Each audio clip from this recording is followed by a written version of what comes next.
Welcome to Universe, a series of discussions based on the concepts of ancient wisdom, our Vedanta. I'm here with Kuldeep sir, and before we go ahead on to the next topic, let me wish you all a very happy and prosperous Deepavali and New Year. And these festive greetings are from the entire team of UNLEARN Living. Today, we are going to continue from where we left off in the previous episode, where we spoke about how we lead ourselves from happiness to depression. And somewhere or the other, what has happened is that since technology has taken over our lives, we have kind of let technology take over. So today, sir is going to talk about what do we do with this kind of digital addiction, so to say. And over to you, sir.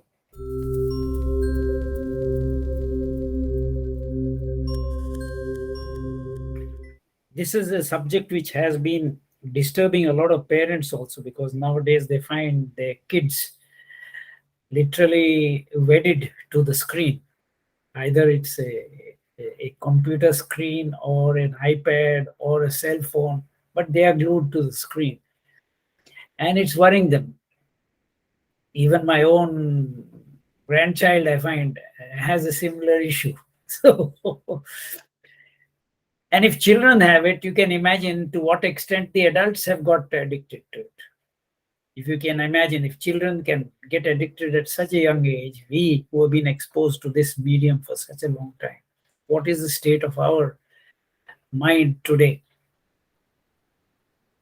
Everywhere, wherever you go, wherever there are groups of people, whether it's a bus, whether it's a train, whether it's a playground, you will find a lot of people sitting alone, looking at their laptops, speaking over the cell phone. There's hardly any connect between individuals. We have all become an isolated society where each person is an island to himself. We have become addicted to digital media. Let's accept it. And it has started dominating our life, with the result we have forgotten or we have lost direction for the purpose for which we came here as, as earthlings, as man. This particular session, we are going to focus on digital de-addiction, because I think that is the need of the hour. So let's understand what is digital addiction, first of all. There was a time when we were not having a cell phone. We were still communicating with each other over landlines, etc. But the moment the cell phone came in, it literally changed our total lifestyle completely. Even when the computer was there, it was not as bad as it has become after the cell phone came. And when the cell phone started getting additions, so many other functions started coming into it. That is when the whole problem commenced. So today you have a camera which is there installed in the instrument in the cell. You have recording facilities. You have video recording facilities. You can create a film out of it. And then came Facebook, which created a totally, I would say, it literally brought in a new, I would say, new dimension to meetings and sharings, etc. And then came WhatsApp, then came LinkedIn, and practically there have been so many other forums which have come with the result. And then social media came into the picture. With the result, mainstream media has also started becoming irrelevant now. So a variety of reasons for which today man created this digital media, but he has become a slave of the same media that he created. So here we have a situation where you hired a servant to help you, but here we have landed up in a situation where the servant is dominating. How do you reduce this addiction? That's the first thing. The first step in reducing or taking reformative action is to accept that I have a need to reform myself. I agree and accept that I am addicted to social media. I'm addicted to the digital media, and I have got to wean myself away from it. It's like, going on a food diet. I mean, it's like agreeing first, I have to shed weight, and then after that, taking steps to make sure you do shed it. That's it. It's exactly the same thing here. So the first thing here, which is to accept the fact that I have allowed this digital media to intrude into my life at their convenience, means there is no restriction on them as to when they can connect with me. You will never give this freedom to anybody to invade your privacy. But unfortunately, in the case of digital media, we have given them total freedom. Every time you have signed accept, or you have accepted their privacy policy, you have opened the door floodgates of your life to them. They can send you whatever messages they want. They can guide you in whatever way they want. They can feed you whatever data they want in whatever manner they want. You are now more or less a slave of media today. So how do you reduce it? Today, the media has become so big, the technology has become so big, that now they're so big that as an individual, we have hardly, much of a possibility of controlling them. But what we can do is definitely control the door of our house. Make sure that we open it only when we want it to be opened. And I think that is what needs to be done by each person who wants to wean himself away from this. So the first thing to do is to make sure that you plan your day, that only at these intervals. So you take it once in 2 hours. That's what I started doing, because it was becoming too much. You decide once in 2 hours, I'm only for 15 minutes or 10 minutes, I'm going to look at all my messages, whatever I have received, phone calls that I have not accepted, or I'm not going to accept anything. During that time, I am cut off from the world. So any phone call comes, an automatic message goes, I'll call you back in an hour's time or in a 2 hours time, etc. So then understand that I am busy and I don't want to be disturbed. Point number one. Point number two, you will have to necessarily plan out your day, because what you're doing is, remember, your waking hours is out of the 24 hours, you have just about 8 or 10 or 12 hours, out of which you spend most of it on your job. What you have actual time for yourself is very little. And with your family, even still more little, because they are the least, I would say, they're the least priority in your list of priorities, although they're the most loved ones. So you have to change this priority, and that you can only do it by systematically planning your day. So I talked about this before, but you have to list out the previous day. What are your essential priorities the next day? So you have priorities at home. You have home priorities, you have social priorities, you have your office priorities, and you have your own personal priorities also. So in all these four fields of activity, if you can list down, this is the first thing which needs to be done. Okay, at home, I have to make sure I order rice. This is, low. I have to order this. In social life, there is a birthday party on this, I have to attend. Make sure that I have this. In the office, I have promised a customer that I will be delivering this particular thing to him. So in each field, and in your personal field, you have got so many doubts and so many issues to settle for yourself. You want to go to the doctor to make sure you about a particular problem you want to discuss with him. So these are priorities you list. This is the first: my personal priority, social priority, my domestic priority, and my office priority.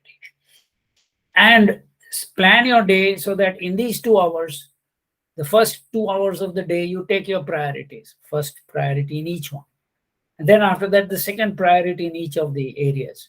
So you'll plan your day that way. So you spend those 2 hours without any disturbance from any sort of, because every time a notification comes, ting comes, and then you immediately drop everything and you look at what is it, whose messages come.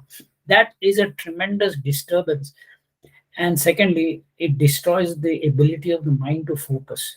Earlier, I was talking to a social media person. He said the average video time today, the average viewing time of a video, which earlier was say 30 seconds, has reduced from 30 to 20, and today it has become 5 to 10 seconds. Within 5 to 10 seconds, if the person feels this is not something like which I'm interested in, he just cuts off in 5 seconds. So your actual time to get that person's attention, capture that person's mind, is between 5 to 10 seconds. How do you do it? So it's becoming a problem for them also, because our focus time of the mind has deteriorated so badly that we are unable to focus on anything beyond 10 to 15 seconds. We need to change it. So that habit of change, we need a new thing to come into our life.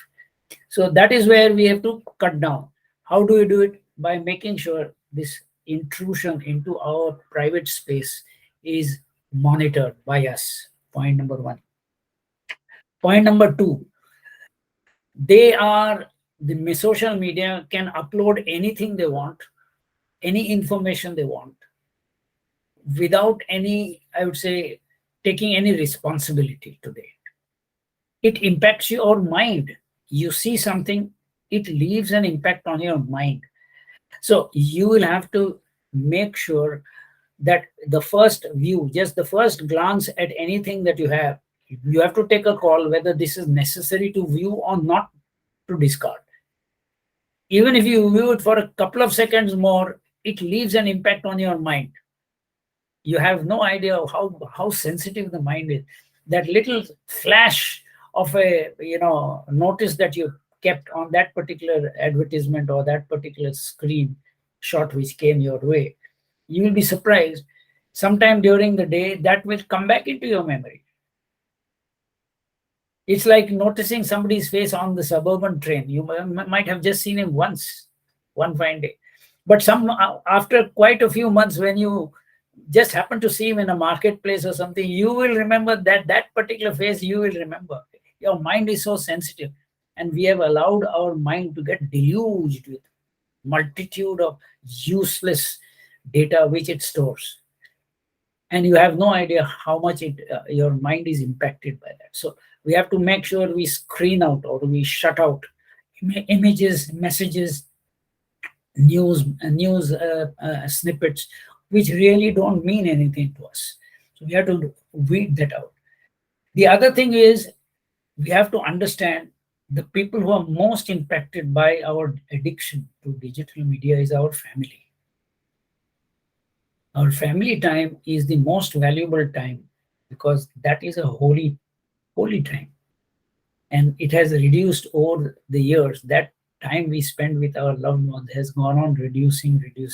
Today they are the least priority, and I think there is a need for us to make sure that when we have time, for example, once you have finished your office, your time at home becomes your most valuable time. During that time, you have to switch off your cell phone, switch off your laptop, make sure you spend time with your loved ones, and quality time, not just discussing inane things which they need. Children need guidance. Your spouse needs comfort, needs solace, because everybody has their tensions, has their difficulties, how many people have the time to share your problem? And with whom else can you share it except your loved ones? You can't share it with anybody else. If you don't give time for that, because you have your own problems, they have their own problems. When is it you're going to sit down and discuss and resolve all these issues?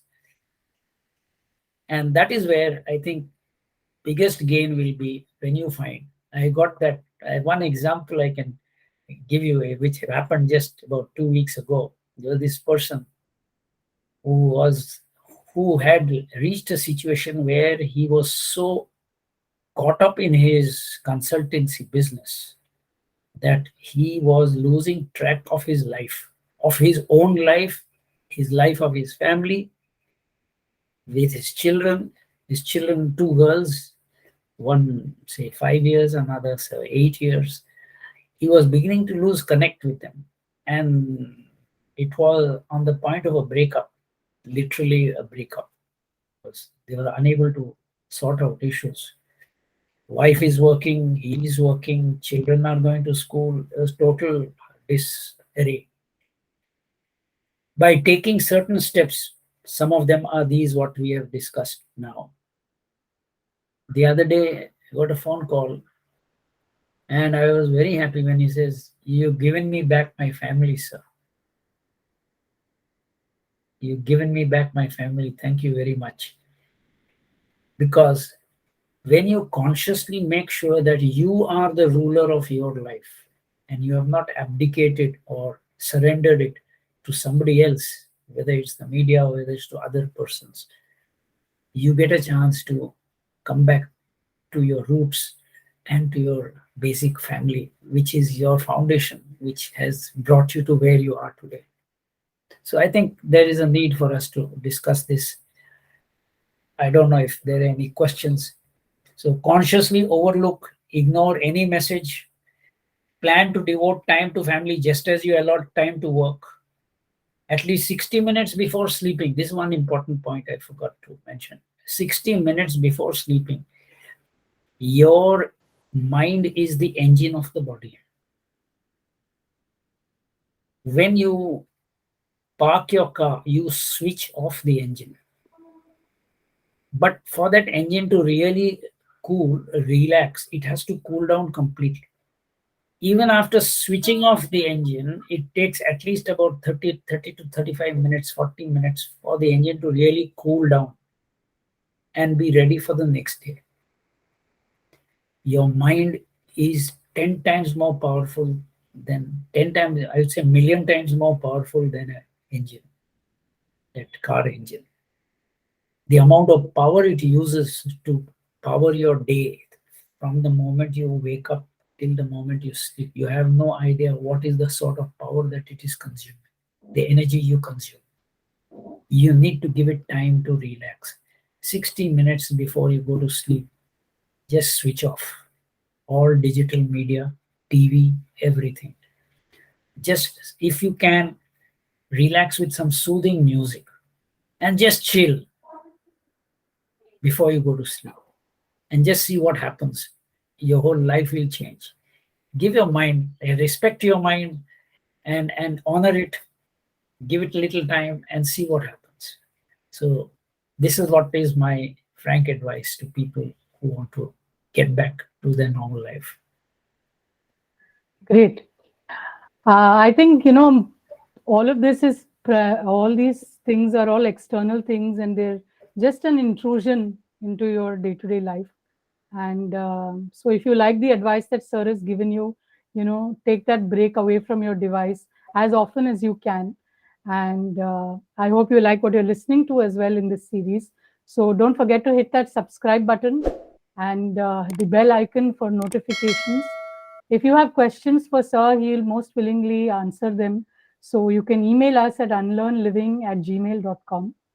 And if these subjects and these topics interest you, and perhaps you might be interested in Vedanta or ancient wisdom, sir conducts courses online and provides them via his website www.unlearnliving.in.